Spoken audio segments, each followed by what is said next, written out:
बिस्मिल्लाहिर्रहमानिर्रहीम। अस्सलाम वालेकुम।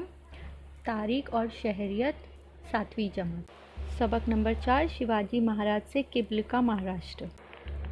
आइए हम देखते हैं कि तारीख़ में शिवाजी महाराज से क़िब्ल का महाराष्ट्र, इसमें जो हम अल्फाज हमारे सबक में बार बार आने वाले हैं वो है गाँव, मौज़ा, पाटिल, कुलकर्णी, कस्बा, शेट्टे, महाजन, परगना, देशमुख, देशपांडे, वतनदार, वारकरी फ़िरके, संत नामदेव, संत ज्ञानेश्वर, संत चोखा मेला, संत गुरुबा, संत नरहरी, संत सीना, संत शेख, पंढरपुर, भागा नदी। तो ये तमाम इस्तिलाहात हम इस सबक में पढ़ने वाले हैं। हम देखेंगे कि शिवाजी महाराज से क़िब्ल के महाराष्ट्र का क्या हाल था, तो उसके लिए हमें देखना होगा कि उस दौरान हमारे हिंदुस्तान में क्या क्या हो रहा था।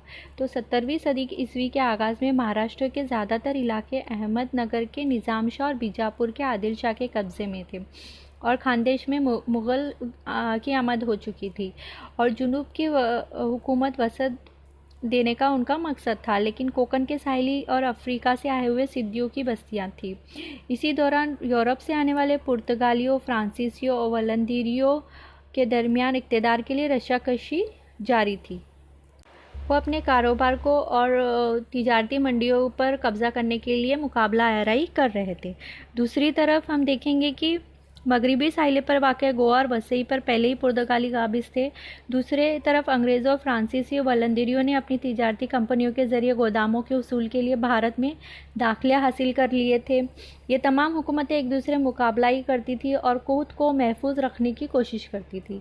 साथ ही वो मुमकिना तौर पर बालादस्ती कायम करने की फ़िक्र में रहती थी और इस रस्साकशी और मुकाबला आराई की वजह से महाराष्ट्र में अदम इस्तेहकाम और अदम तहफ़्फ़ुज़ का माहौल पैदा हो गया था और यूरोप से आने वाले लोगों को उस दौरान जो है सब लोग टोपियों की वजह से टोप कहा करते थे। तो हम देखेंगे शिवाजी महाराज से क़िब्ल के अहद की अवामी बस्तियाँ, अवाम के हुक्मरान के दरमियान के राब्ते, अफसरान, बाज़ार, कारीगर और दीगर लोगों के बारे में मालूमात हासिल करेंगे। इसके लिए हम देखेंगे कि गाँव, मौज़ा, कब्ज़ा, परगना जैसी जोग्राफियाई मुकामात से तारुफ़ हासिल करेंगे। परगना कई गाँवों का मजमुआ होता था। आमतौर पर परगना के सदर मुकाम को कस्बा कहा जाता था और कस्बे से छोटे गाँव को मौज़ा कहा जाता था। हम इसी तरतीब में देखेंगे कि कैसे होता था। तो उसमें सबसे पहले हम देखेंगे गाँव यानी उस दौरान उसको मौज़ा भी कहा जाता था।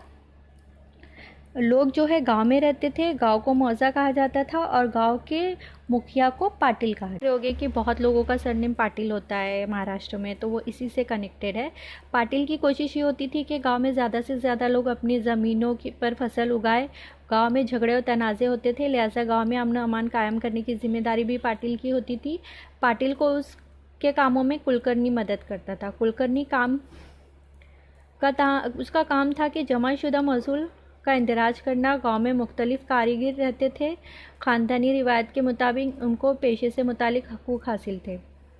कारीगरों को खिदमत के अवज़ में किसानों से अनाज की शक्ल में कुछ हिस्सा मिल जाता था और उसे बलूता कहते थे। फिर आता है कस्बा। बड़े गांव को कस्बा कहा जाता था। आमतौर पर परगना सदर मुकाम को कस्बा कहा जाता था। अब उसके लिए एग्जाम्पल देखेंगे।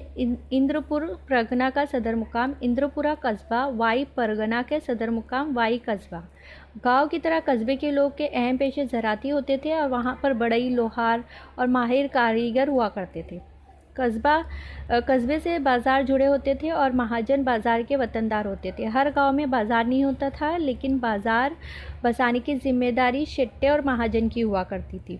इसलिए इन्हें हुकूमत की ज़मीन और गांव वालों की तरफ से कुछ हुकूक मिला करते थे और बाज़ारों का हिसाब किताब देखने का काम महाजन किया करते। अब देखेंगे परगना कई गांव पर मुश्तमिल होता था, लेकिन परगना में शामिल गांव की तादाद मुतय्यन नहीं होती थी। मसलन पूना परगना, बड़ा परगना जिसमें 290 गांव थे, वहीं चाकन परगना में 64 गांव थे। शिरूल परगना छोटा परगना था जो इसमें सिर्फ 40 गांव थे। देशमुख, देशपांडे परगना वतनदार अफसर हुआ करते थे। देशमुख पर परगना पाटिलों का सरबराह हुआ करता था। गांव की सतह पर जो काम पाटिल किया करते थे वही काम परगना की सतह पर देशमुख किया करते थे। इस तरह परगना के तमाम कुलकर्णियों का सरबराह देशपांडे हुआ करता था।